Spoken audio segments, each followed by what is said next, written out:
বন্ধুসকল, মই বনাম এতিয়া কফি। এয়া দেখিছে, আৰু গৰমত মানে আৰু কফি খালে বাছ আৰু গৰম। কফি বনাব দিলে এতিয়া, আৰু এই কফিটো মই বনাম। গাখীৰ গৰম কৰিব দিছোঁ।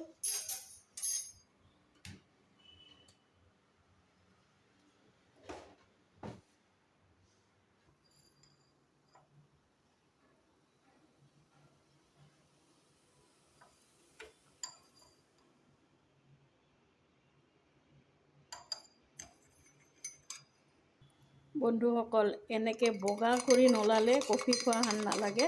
এয়া দেখিছেনে মই কেনেকৈ হেৰি কৰিছোঁ। আৰু এনেকৈ মেচিনো পোৱা যায় এটা, আৰু মোৰ মেচিনটো বেয়া হৈ গৈছে। মই এনেকৈ কফি বনালে এনেকৈ কফি বনাওঁ। যেতিয়ালৈকে ফেন নুঠে আৰু বগা নহয় তেতিয়ালৈকে মই কফি আৰু হেৰি নকৰোঁ। এনেকৈয়ে মই ফিটি থাকিম, বগা কৰি ল'ম একেবাৰে। বন্ধুসকল, গৰমত কফি খোৱা মানে একদম আৰু গৰম হোৱা।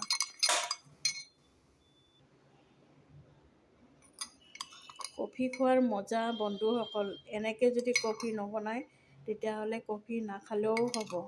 আৰু এই ধৰণৰ যদি কফি বনাই নহয়, খাবলৈ লোভ যাবই যাব। দেখিছেনে, বগা কৰি দিছোঁ একেবাৰে।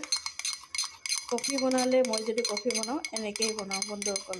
আপোনালোকে এনেকৈ বনায়নে জনাবচোন।